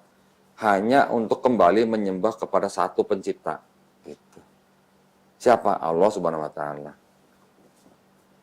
Nama Allah Subhanahu Wa Taala sendiri itu dulunya sebenarnya sudah dikenal oleh orang-orang Arab. Tetapi mereka menyalahgunakan nama itu sebagai dewa gitu. Ada yang bilang dewa bulan, ada yang bilang punya 3 anak gitu. Jadi pada akhirnya setelah Nabi Muhammad SAW akhirnya menguasai Mekah, barulah bangsa Arab ini berubah dari bangsa yang terbelakang baru menjadi bangsa yang beradab gitu. Sebelum diturunkan Islam di Mekah, bangsa Arab itu atau suku Quraisy itu adalah bangsa yang ini mas, contohnya mas. Kalau mereka punya anak perempuan, itu dikubur hidup-hidup. Itu namanya bangsa apa itu kalau begitu? Bayi perempuan dikubur hidup-hidup. Itu yang melakukan adalah suku Quraisy. Nah, setelah Quran turun, setelah Nabi Muhammad SAW berdakwah, yang tadinya hal-hal seperti itu, bahkan perbudakan, minuman keras, itu semuanya step by step itu semua dihilangkan. Semua dihilangkan. Jadi yang misalnya istri misalnya, sebelum ada Quran dan Sunnah, orang-orang Arab di situ bisa punya istri yang unlimited gitu. Berapa aja boleh gitu, nggak ada aturan. Setelah ada Islam, dibatasin maksimal 4 gitu. Gitu. Yang tadinya Homer itu ya, minuman keras itu udah terbiasa siapapun boleh minum, step by step dihilangkan. Karena ada orang yang habis minum Homer sholat gitu. Jadi dilarangnya dengan bertahap. Begitu juga dengan perbudakan. Perbudakan lama-lama juga dihapuskan dengan cara apa? Pernikahan, misalnya membayar denda. Akhirnya hilang perlahan gitu. Tapi Kristen gimana? Sampai abad 19 sampai abad 20 masih mempraktekkan perbudakan di Amerika sana. Ya kan?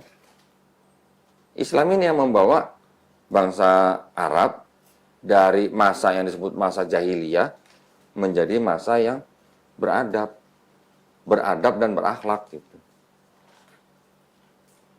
Nah, Quran ini, apakah Quran ini karangan Nabi Muhammad? Kan banyak pertanyaan begitu kan?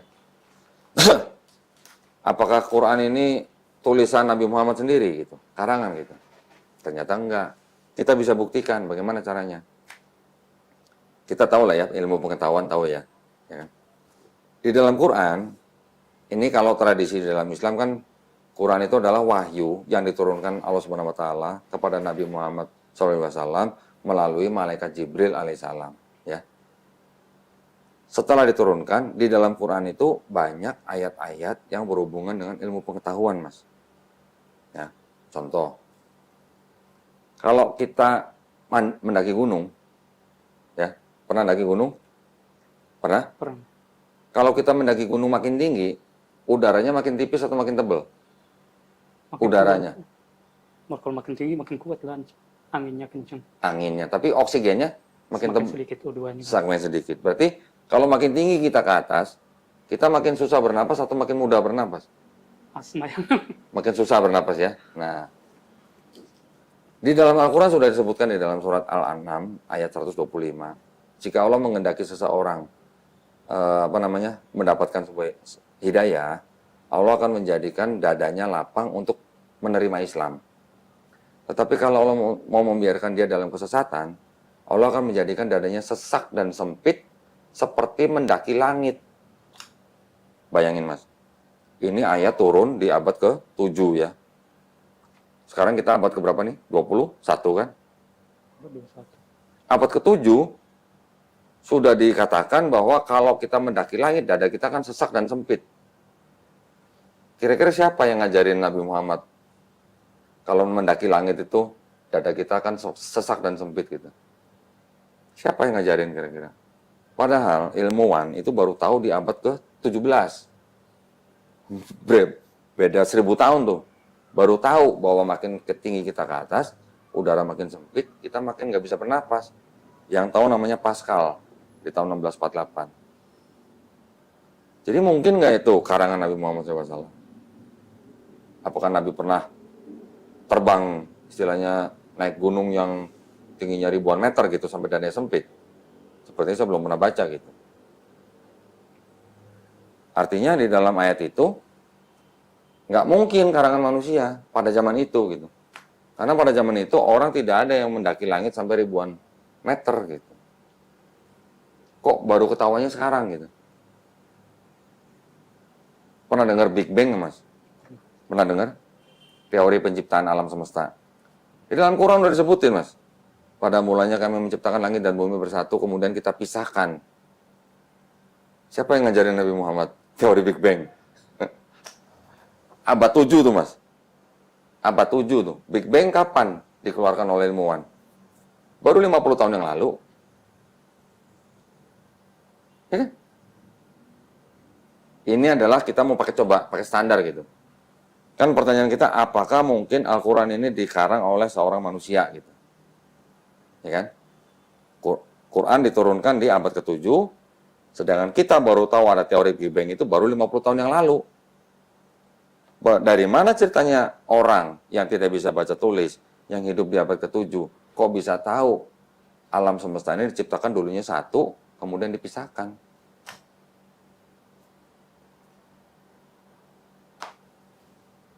Nggak mungkin itu kan karangan manusia zaman itu. Sedangkan kita tahunya aja baru 50 tahun yang lalu gitu. Mas Apri tahu gunung kan? Gunung itu kan yang kita bisa ngeliat gunung kan ada yang naik begini kan. Ternyata gunung itu di Quran disebut apa? Pasak. Pernah dengar pasak? Tahu pasak kan? Kalau kita camping nih, kita kemah nih, kita bangun tenda, kan ada tali yang kita tancepin ke tanah pakai pasak kan, pakai paku besar gitu. Itu namanya pasak. Jadi kalau kita lihat pasak kan ada yang keluar dari tanah, tapi yang masuk ke dalam tanah kan jauh lebih panjang gitu kan. Gunung itu ternyata di dalamnya ada tubuhnya gitu Mas. Ada ya kayak pasak itu. Ada kepalanya, ada tubuhnya yang menancap ke tanah. Kapan kita tahu itu ada seperti itu, ada seperti pasak. Baru kira-kira 50 tahun yang lalu juga, namanya geologis, namanya Frank Press. Dia mengatakan bahwa Gunung Everest itu ya, yang tingginya 8,8 kilo, pasaknya yang ke bawah ternyata 125 kilo. Bayangin, 125 kilo. Berarti kan benar seperti pasak kan yang kita tancap ke tanah. Nah itu Nabi Muhammad SAW tahu dari mana gitu loh, gunung itu seperti pasak gitu. Apa dulu sudah ada alat yang buat ngukur tanah ke dalam gitu? Nggak mungkin. Itu bukti gitu bahwa nggak mungkin Quran diciptakan oleh atau dikarang oleh manusia pada zaman itu. Gitu. Apakah pada zaman sekarang mungkin? Ya kalau memang ada ilmu ayat-ayat ilmu pengetahuan yang mungkin nanti baru ketahuannya mungkin ribuan tahun setelah ini. Tuh. Tapi pada saat itu, pada abad ke-7, tidak mungkin seorang manusia yang tidak bisa baca tulis bisa mengetahui teori Big Bang, bisa mengetahui gunung itu pasak, bisa mengetahui oksigen itu tipis kalau kita mendaki langit gitu. Ada lagi ayat, dikatakan apa mas? Di dalam laut, itu tidak ada cahaya. Ternyata, zaman sekarang, kita baru tahu memang, kedalaman laut, kedalaman tertentu, itu sama sekali nggak ada cahaya. Apakah Nabi Muhammad SAW pernah nyelam laut sekian ratus meter atau sekian ribu meter sampai tahu di dalam laut nggak ada cahaya gitu? Nggak mungkin. Di dalam Quran juga disebutkan, ada laut yang tidak bisa bersatu gini mas. Ada tuh, di selat Gibraltar apa? Ada laut yang tidak bisa bersatu, yang satu warna biru, satu warna agak coklat gitu. Ada di Quran tuh mas. Taunya baru sekarang. Ada gunung yang berwarna-warni, ada tuh di Cina ternyata. Quran tuh. Apakah Nabi Muhammad SAW pernah ke Cina? Ngeliat gunung berwarna-warni? Nggak pernah lah saya. Nggak pernah baca saya. Jadi, kalau kita mengaku sebagai orang yang hidup di zaman modern, terus kita tahu ilmu pengetahuan, terus ternyata ada di dalam Quran, terus kalau kita tidak mengakui Quran itu sebagai firman yang dari pencipta, naif gitu loh kita. Ada seorang profesor, dia guru besar dalam hal embriologi. Namanya Profesor Keith Moore, anak pendeta dari gereja Presbyter. Dia menulis buku tentang embriologi. Dia bisa menulis buku itu karena dia pakai mikroskop, mas. Kalau nggak ada mikroskop, dia tidak mungkin bisa menulis buku itu. Nah, bukunya ini dipakai di seluruh perguruan tinggi bidang embriologi. Gitu. Dia menulis teori di bukunya bahwa embrio itu berumur sekian, prosesnya begini gitu lah. Akhirnya pada suatu ketika dia diberitahu dan dia diundang oleh pemerintah Arab Saudi untuk menjelaskan bukunya dia. Ternyata di Arab Saudi dia baru mengetahui bahwa di dalam Quran sudah disebutkan. Kami ciptakan manusia dari tanah. Kemudian kami bentuk menjadi daging. Terus kemudian berubah menjadi tulang. Kami bungkus lagi dengan daging. Setelah begitu dia berbentuk seperti alaqah, bentuk yang seperti lintah gitu. Ternyata bentuk lintah yang dimaksud oleh Quran sama dengan bentuk embrio yang ada di dalam bukunya Profesor Keith Moore. Sampai akhirnya Profesor Keith Moore bikin konferensi pers di Arab Saudi, dia mengatakan bahwa tidak mungkin Al-Quran ini karangan Nabi Muhammad. Ini pasti berasal dari Sang Pencipta. Karena Nabi Muhammad belum punya mikroskop. Masuk ya? Bisa dipahamin ya? Coba. Nanti ayat-ayatnya kalau mau bisa saya kasih semua. Jadi tidak mungkin Nabi Muhammad yang mengarang gitu. Karena dia nggak pakai mikroskop, dia tidak bisa baca tulis, dia tidak pernah kemana-mana, nggak pernah mendaki langit, nggak pernah nyelam ke laut, nggak pernah ke seluruh dunia gitu. Kok bisa ditulis gitu dalam buku itu, dalam Quran gitu. Nah, dan Nabi Muhammad SAW itu juga mengajari pengikutnya untuk beribadah semuanya atas tuntunan dari malaikat Jibril alaihissalam. Itu yang disebut dengan sunnahnya ya.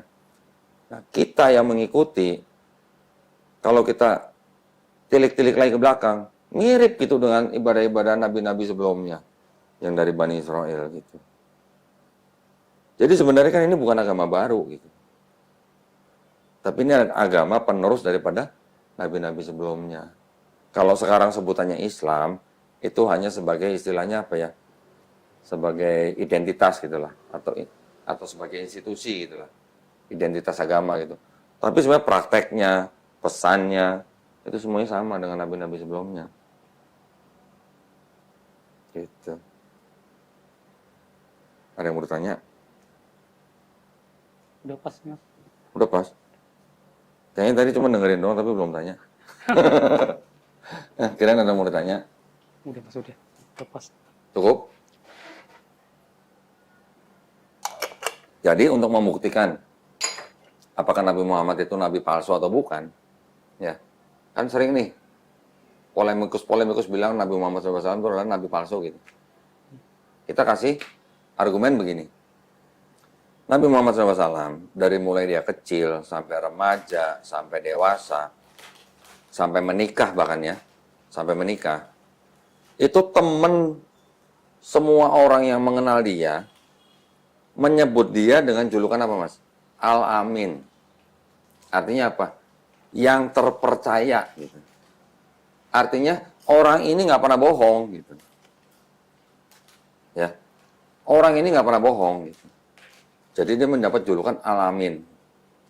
Terus pada saat dia menerima wahyu, dia mengatakan kepada warga di Mekah, orang kan bingung bagaimana ceritanya ini orang nggak pernah bohong, sekarang mengajarkan sesuatu yang mereka belum pernah dengar gitu. Ya, yang belum pernah dengar gitu. Otomatis ada yang menerima, ada yang menolak kan.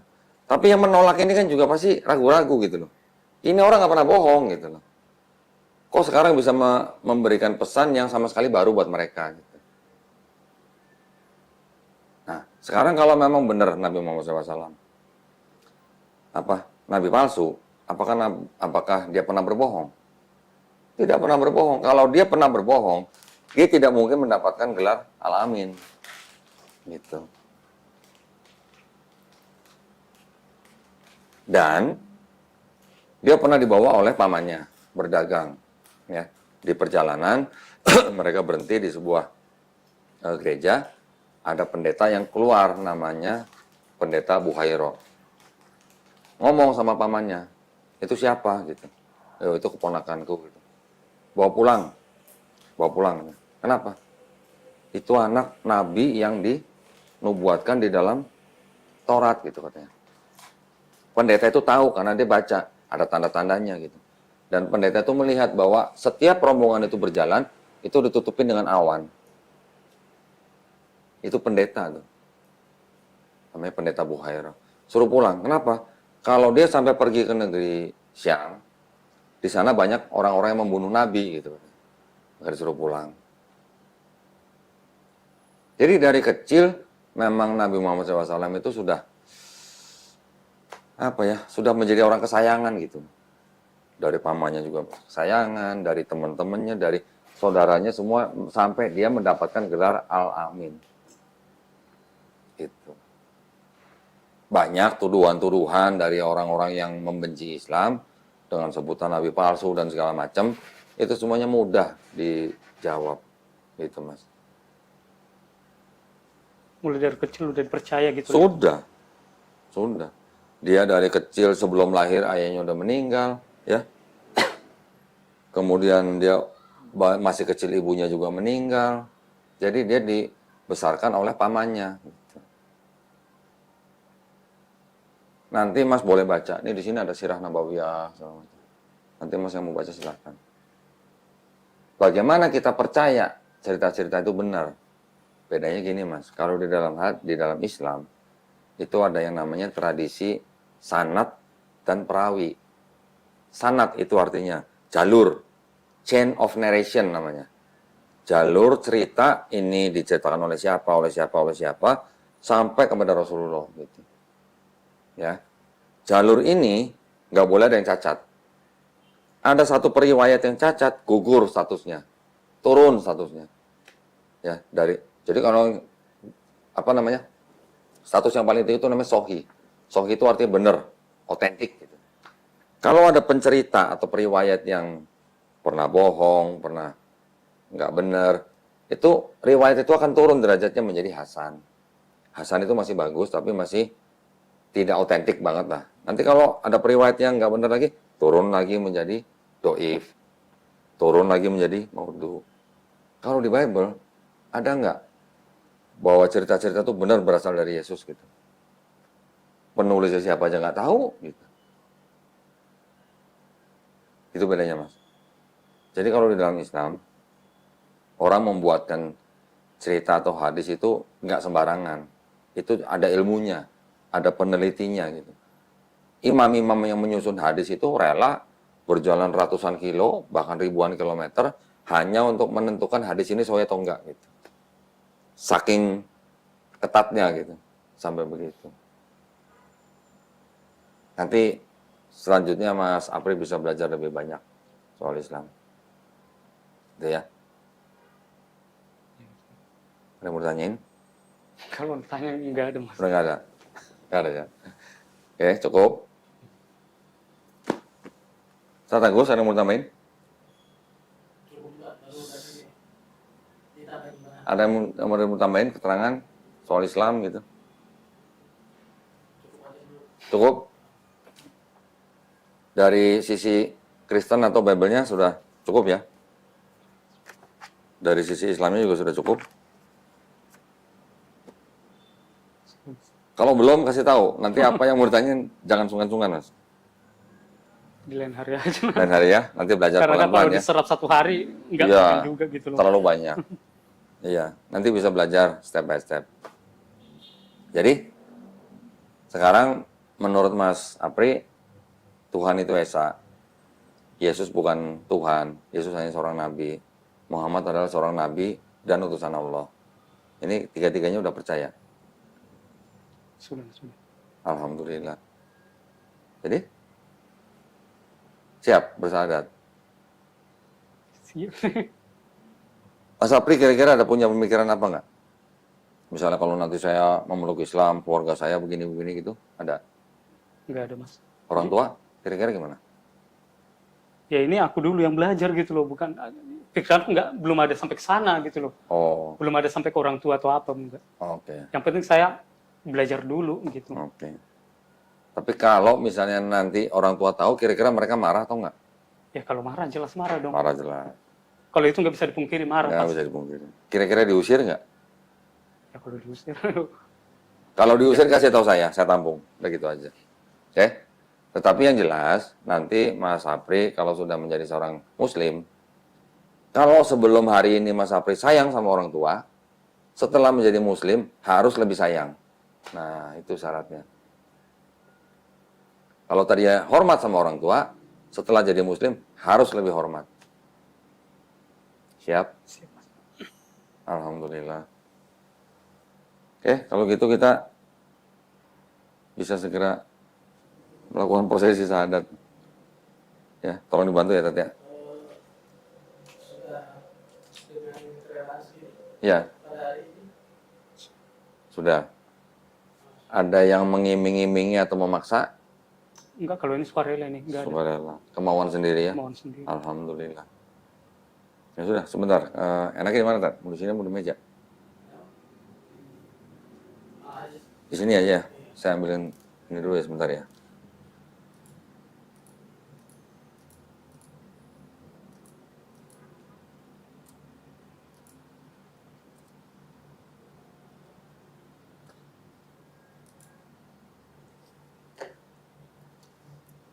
Pertanyaan berapa tadi?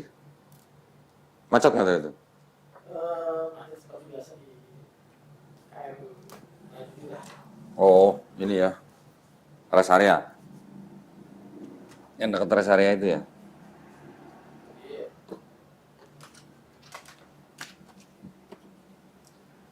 Kalau gitu nih saya pindahin aja ini ya, kameranya.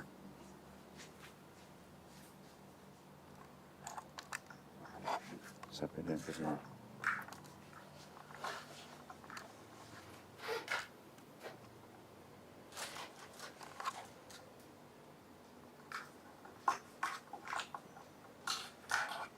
Nah, ini ya.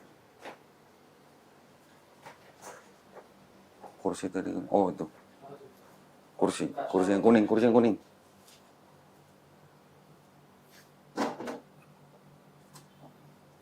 Mas Apri duduk sini. Sebentar ya.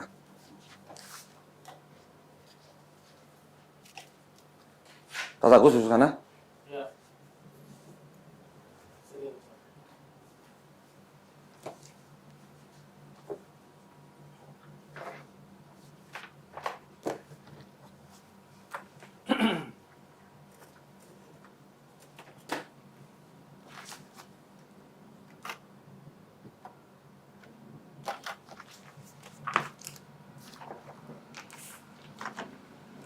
Baik, kita Bismillah ya, kita akan melakukan prosesi pensyahadatan saudara Apri ya. Oh ya, boleh pinjam KTP-nya. Nanti untuk dibuatin sertifikat. Ini langsung kan sertifikatnya. Udah pada pulang, nanti gampang nanti dikirim bisa.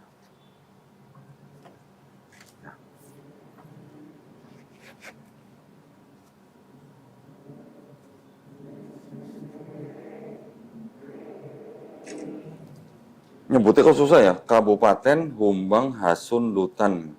Baru denger sih. Humbang Hasundutan. Ini Tapanuli Utara ya? Pemekaran. Oh, Pemekaran. Oh.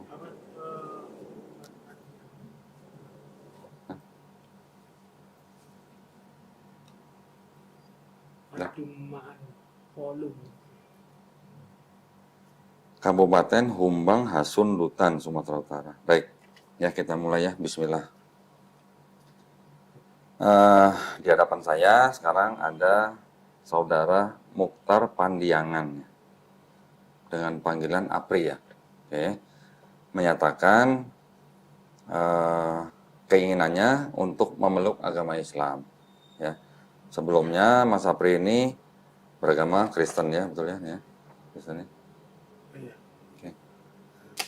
Nah, alhamdulillah tadi sudah kita sharing-sharing ya. Alhamdulillah Mas Apri sekarang menyatakan diri untuk memeluk agama Islam dengan kemauan sendiri ya, betul? Ya, Mas. Tidak ada paksaan ya? Enggak ada. Oke. Tadi saya berpesan kalau nanti Mas Apri sudah bersyahadat, kalau sebelumnya sayang dan hormat sama orang tua, harus lebih sayang dan hormat ya nanti ya kalau udah jadi muslim ya. Baik kalau gitu. Nah, Mas Apri kutip kata-kata saya dalam bahasa Arab, juga nanti dalam terjemahannya ya. Kita berjabat tangan.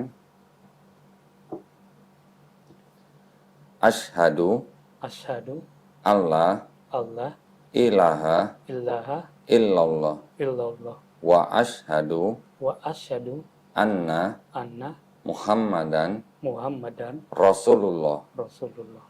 Aku bersaksi Aku bersaksi tiada Tuhan tiada Tuhan selain Allah, selain Allah, dan aku bersaksi dan aku bersaksi Nabi Muhammad Nabi Muhammad adalah utusan Allah. adalah utusan Allah. Alhamdulillah. Alhamdulillah. Selamat ya Mas ya. Nanti mudah-mudahan kita bisa bantu apa saja misalnya dalam hal akidah atau apa jangan sungkan-sungkan. Alhamdulillah. Nah ini ada buku penuntun sholat ya. Di dalamnya ada sejumlah uang. Ini adalah zakat yang memang khusus untuk mu'alaf. Mu'alaf adalah salah satu dari 8 asnaf yang berhak menerima zakat. Mohon diterima dengan baik. Nanti Mas Apri setelah pulang dari sini mandi junub ya, mandi hadas besar gitu ya. Iya. Setelah itu baru mempelajari ini, bertahap aja step by step. Ya, nggak perlu terburu-buru.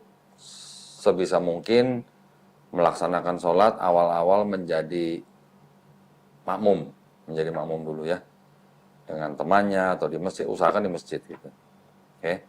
Dan perlu saya berikan pemahaman bahwa di dalam Islam itu